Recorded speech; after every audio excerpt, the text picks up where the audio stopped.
Shalom, damai di hati. Apa kabar Bapak Ibu Saudara-saudara?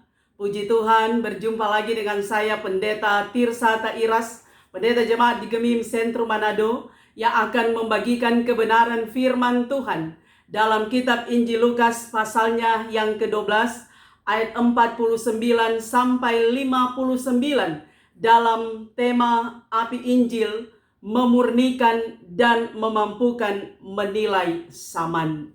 Saya berharap dan berdoa dimanapun Bapak Ibu Saudara-saudara berada, kiranya tetap mengalami kasih dan kebaikan Tuhan, sehingga tetap sehat, kuat, dan tetap semangat, bersukacita senantiasa dan bersyukur kepada Tuhan. Sebelum kita merenungkan kebenaran firman Tuhan, mari berdoa. Terpujilah Engkau ya Yesus Kristus, yang adalah Tuhan dan Juru Selamat kami. Yesus yang adalah Mesias, Yesus yang adalah firman yang hidup. Kami sangat membutuhkan kebenaran firman-Mu sebagai pedoman bagi kami. Karena itu saat ini Bapa, kami akan belajar firman-Mu. Kuduskanlah hati dan pikiran kami, taruhkanlah hikmat, bahkan konsentrasi untuk kami memahami, mendengar dengan saksama, sehingga kami mampu menerjemahkan kehendak firman-Mu secara nyata dengan benar sesuai dengan kehendak Tuhan. Karena itu kuasai kami, baik yang memberitakan firman, tapi juga yang mendengarkan firman, ada dalam kuasa Roh Kudus yang sama-sama ingin belajar firman Tuhan. Dalam nama Yesus kami berdoa. Amin. Firman Tuhan dalam kitab Injil Lukas pasal 12 ayatnya yang ke-49 sampai 59. Ada dua perikop, yaitu Yesus membawa pemisahan, juga menilai zaman.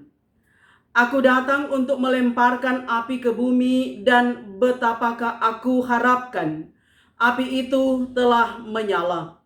Aku harus menerima baptisan, dan betapakah susahnya hatiku sebelum hal itu berlangsung.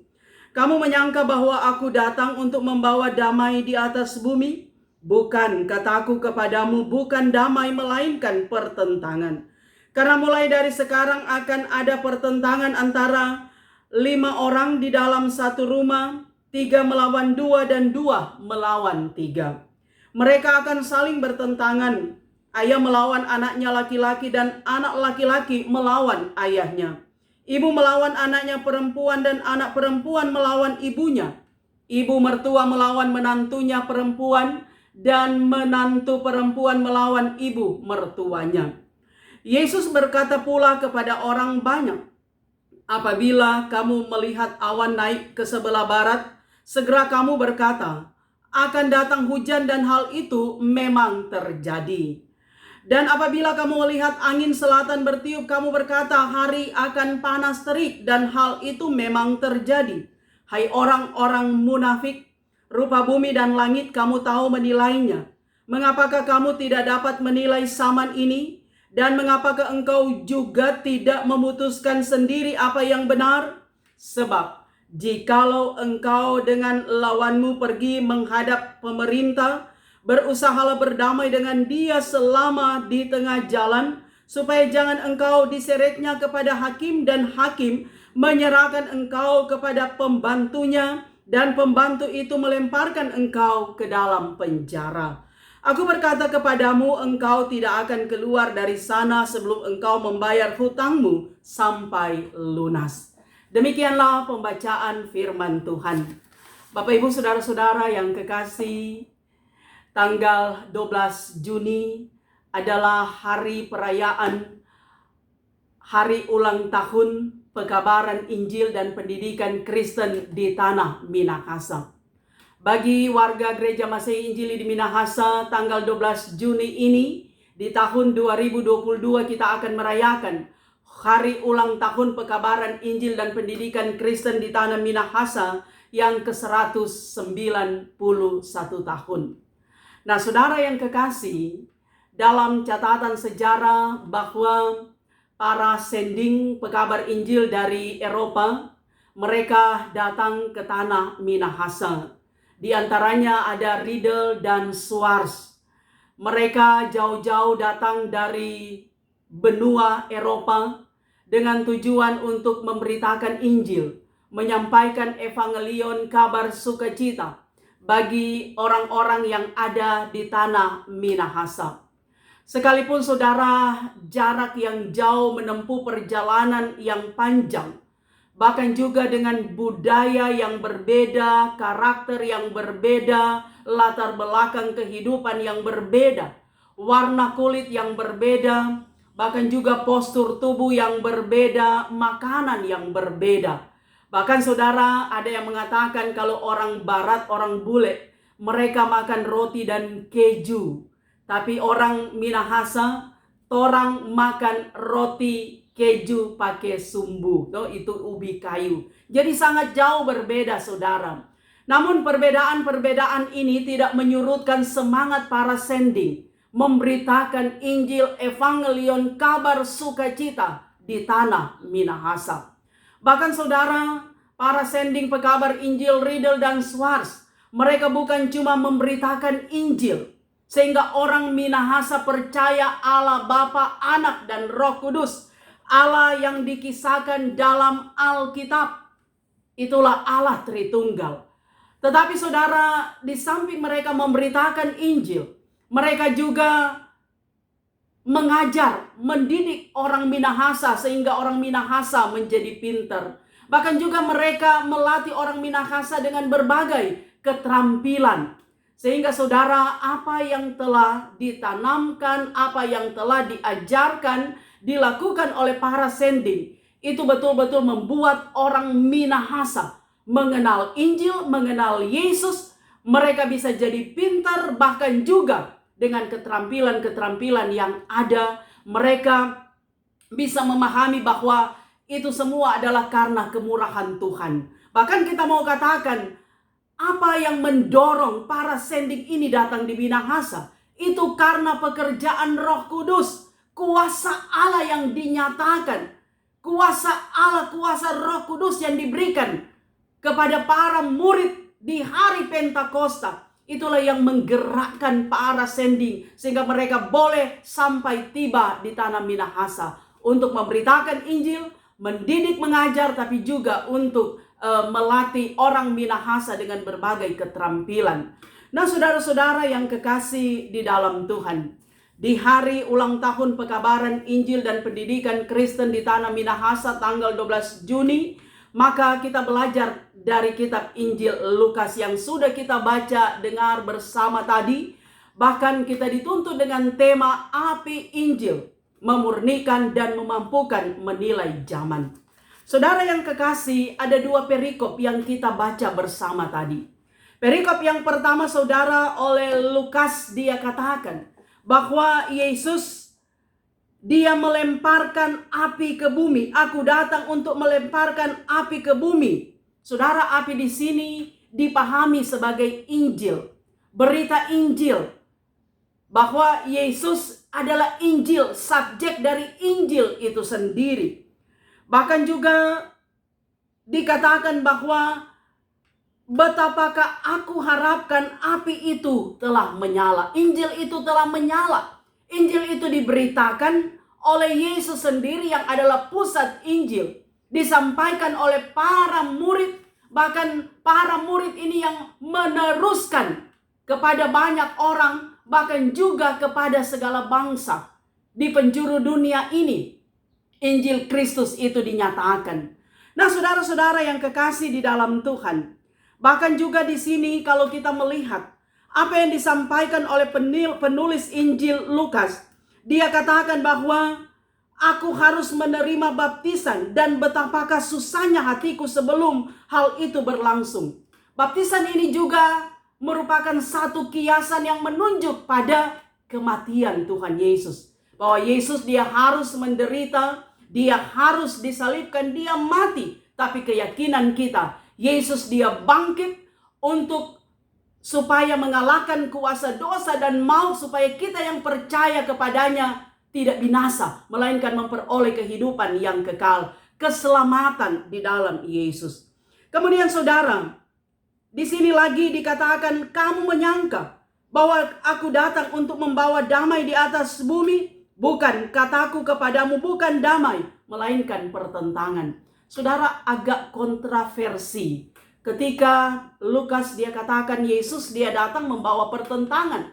Padahal kita pahami bahwa kedatangan Yesus ketika kita merayakan Natal, itu dikatakan Yesus adalah pembawa damai yang mendamaikan dunia dan segala isinya, mendamaikan kita manusia dengan Tuhan, bahkan kita manusia dengan sesama kita.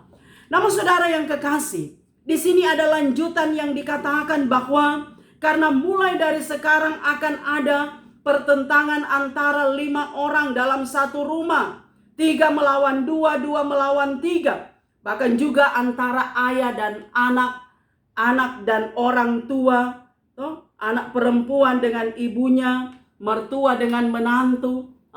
Nah, saudara-saudara, hal ini ditulis oleh penulis kitab Injil Lukas, memberi pemahaman bahwa sebagai orang beriman harus bisa memilih. Mau pilih Yesus walaupun harus menderita atau tidak. Apalagi di zaman itu, saudara, gereja mula-mula mereka ada dalam tekanan. Mereka dipaksa untuk supaya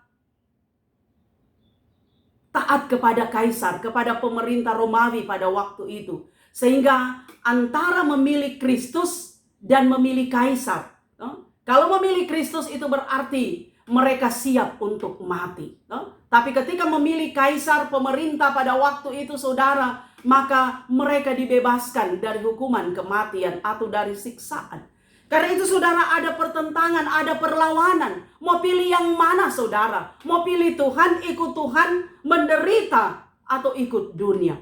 Nah, saudara-saudara yang kekasih, kemudian perikop yang kedua dikatakan oleh penulis Injil kitab Lukas, para ahli Taurat, para tua-tua Yahudi, para pemuka-pemuka agama Yahudi, elit agama, elit masyarakat, mereka bisa menilai zaman. Mereka bisa katakan bahwa hari ini akan hujan, hari ini akan panas, dengan menilai apa yang terjadi pada waktu itu. Tetapi saudara, mereka tidak memahami kehadiran Yesus sebagai Mesias. Yesus dia telah melakukan mujizat-mujizat yang besar, mujizat-mujizat yang luar biasa. Tetapi mereka tidak dapat memahami kemesiasan Yesus dengan semua karya yang ia lakukan.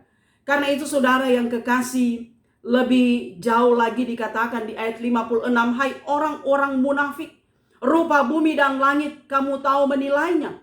Mengapa kamu tidak dapat menilai zaman ini? Saudara, tanda-tanda zaman, apa yang terjadi, peristiwa alam mereka pahami. Tapi kehadiran Yesus mereka tidak pahami bahwa Yesus adalah Tuhan, adalah Mesias. Dan karena itu, saudara, lebih jauh lagi dikatakan bahwa jikalau engkau dengan lawanmu pergi menghadap pemerintah, berusahalah berdamai dengan dia selama di tengah jalan, supaya jangan engkau diseretnya kepada hakim dan hakim menyerahkan engkau kepada pembantunya. Saudara, berusaha berdamai. Hal ini mau mengingatkan kepada orang-orang Farisi, orang Yahudi, orang banyak di masa itu untuk bertobat, saudara, berdamai. Karena hakim di sini itu menunjuk pada kerajaan sorga, kepada Allah yang memerintah. Karena itu harus berdamai, harus bertobat sebelum kuasa Allah, hari Tuhan, Yom Yahweh itu dinyatakan. Nah, saudara-saudara yang kekasih di dalam Tuhan, dari firman Tuhan ini, bahkan juga dengan tema yang menjadi penuntun kita di minggu yang berjalan, tanggal 12 Juni, kita yakin bahwa api Injil Yesus Kristus sendiri dia akan memurnikan kehidupan kita. Bahkan kuasa Allah dalam diri kita itu yang akan memampukan kita untuk menilai zaman, melihat apa yang terjadi sekarang ini. Karena itu, saudara, pesan firman Tuhan yang hendak disampaikan bagi kita dikala kita merenungkan kebenaran firman Tuhan ini, sebagaimana lagu biar api Injil terus menyala patorang pe hati. Api Injil itulah Yesus Kristus. Artinya Yesus yang menginspirasi kehidupan kita. Yesus yang senantiasa memotivasi hidup kita untuk kita tetap setia kepada Tuhan, melakukan apa yang benar, yang berkenan kepada Tuhan, dengan hidup sesuai dengan standar firman Tuhan, yaitu Alkitab. Walaupun tidak mudah saudara, tapi kita yakin api Injil akan terus berkobar.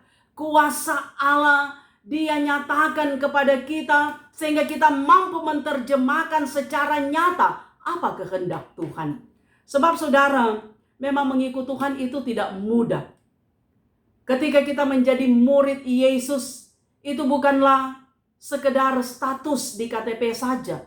Tapi sebagaimana apa yang sudah ditunjukkan oleh Yesus selama ia hidup di dunia ini, penuh dengan pergumulan, penderitaan, tapi dalam kesetiaan dan ketaatan pada skenario Bapa di sorga, maka Yesus, Dia dapat memenangkan kehidupan ini, memenangkan kita dari kuasa dosa dan maut. Maka itulah juga kehidupan kita. Yesus adalah patron hidup kita. Bahwa bersama dengan Tuhan, kita juga akan memenangkan setiap perlombaan hidup, pertandingan hidup. Walaupun kadangkala memang apa yang harus kita hadapi tidak mudah. Ada tekanan-tekanan, ada cobaan-cobaan, ada konflik, ada pergumulan. Tapi kita yakin bahwa api Injil akan terus memurnikan kehidupan kita. Sebab kita yakin api Injil itu Yesus Kristus ketika Dia ada dalam hati kita, menjiwai kehidupan kita, memotivasi kita terus untuk berjalan di jalan yang benar, jalan yang dikehendaki oleh Tuhan. Karena itu saudara, dengan api Injil juga yang akan memampukan kita untuk menilai zaman. Karena zaman ini semakin edan. Dunia mengalami perubahan saudara. Di satu pihak, kecanggihan teknologi, kemajuan ilmu pengetahuan membawa dampak yang positif saudara. Semua serba cepat dan segala sesuatu bisa dinikmati. Tapi saudara, kita juga harus mengakui kecanggihan teknologi kadangkala membuat orang lupa diri, lupa Tuhan saudara. Kadangkala saudara, dengan kecanggihan teknologi yang ada, orang jadi malas beribadah. Bahkan juga hubungan suami istri jadi retak. Hubungan orang tua dan anak itu jadi renggang. Karena saling mementingkan kepentingan diri sendiri. Mengejar apa yang menjadi kepuasan pribadi. Bahkan terkadang kita tidak ada waktu untuk keluarga. Nah, karena itu saudara yang kekasih, dengan api Injil yang terus menyala, yang berkorban, yang berkobar dalam hati dan pikiran kita, memampukan kita untuk dapat memilah mana yang baik, mana yang tidak baik, mana yang tidak benar boleh dilakukan, dan mana yang tidak benar tidak boleh dilakukan saudara. Tapi kita yakin bahwa walaupun zaman berubah, segala sesuatu mengalami perubahan, tapi Yesus Kristus tidak pernah berubah. Iman kita pun tidak berubah. Bahwa hati kita tetap melekat kepada Yesus Kristus. Sehingga semangat Injil yang berkobar dalam jiwa kita, itu yang akan memampukan kita terus berjalan bersama Tuhan dalam ketaatan, dalam kesetiaan. Bahkan mampu juga memberitakan Injil dalam segala situasi. Walaupun memang tidak mudah. Saudara-saudara, di hari pekabaran Injil dan pendidikan Kristen di Tanah Minahasa, belajar juga dari para sending bahwa apapun tantangan tidak menyurutkan semangat mereka untuk terus memberitakan Injil. Ada hambatan-hambatan, ada kendala-kendala, tapi kuasa Roh Kudus memampukan mereka terus memberitakan Injil, mendidik, mengajar orang-orang Minahasa jadi pintar, bahkan dengan berbagai keterampilan-keterampilan yang ada, sehingga orang Minahasa bisa tetap eksis sampai sekarang ini. Maka itulah juga kita saudara, kita menjadi corongnya Tuhan, kita menjadi speakernya Tuhan dimanapun kita berada. Artinya berita Injil terus kita kobarkan, berita Injil terus kita sampaikan. Kehadiran kita membawa damai, membawa sukacita bagi banyak orang, bahwa memberitakan Injil mulai dari keluarga, dari komunitas, dari lingkungan yang kecil. sebagaimana talenta yang Tuhan beri bagi kita. Suami, beritakan Injil bagi istrimu. Istri, beritakan Injil bagi suami. Orang tua, beritakan Injil bagi anak-anak. Bahwa keluarga itu menjadi basic bagi kita untuk memberitakan Injil. Dan kalau kita diberi kesempatan oleh Tuhan memberitakan Injil dengan waktu kehidupan durasi yang panjang sampai saat ini, kita yakin itu karena Roh Kudus yang bekerja bagi kita. Kuasa Allah dinyatakan sehingga kita tetap yakin saudara, dimanapun kita berada, Tuhan akan terus menyertai, melindungi, menjaga, memagari, bahkan membentengi kita. Biar api Injil terus menyala. Patorang pehati, api Injil yang adalah Yesus Kristus itu sendiri menyala di setiap keluarga dan persekutuan kita, memampukan kita membawa api Injil, memberitakan Injil Yesus sebagai subjek dimanapun kita berada. Kiranya Tuhan menolong, memampukan kita semua. Amin. Mari kita berdoa. Terima kasih Tuhan, kiranya api Injil terus menyala dalam kehidupan pribadi, keluarga, gereja, jemaat kami. Dan biarlah kami mampu menerjemahkan kata firman-Mu, sebab kami adalah duta-duta Kristus yang Tuhan pakai sebagai speaker, sebagai corong, menyampaikan kebenaran firman Tuhan dimanapun kami berada. Terpuji nama-Mu Tuhan. Kiranya Gereja Masih Injili di Minahasa, di hari ulang tahun pekabaran Injil dan pendidikan Kristen di tanah Minahasa ke-191 tetap eksis, ada dalam gerak pelayanan bersama, baik di tingkat sinode wilayah maupun di jemaat sampai di kolom-kolom. Berkat Tuhan menyertai kami. Dalam nama Yesus kami berdoa. Amin. Demikianlah kebenaran firman Tuhan. Saya Pendeta Tirsa Tairas bermohon kiranya Bapak Ibu Saudara-saudara terus dukung YouTube channel Tirsa Tairas dengan cara nonton video, dengarkan kebenaran firman Tuhan, tekan tanda subscribe, like, dan bagikanlah video ini. Tuhan memberkati kita semua. Amin.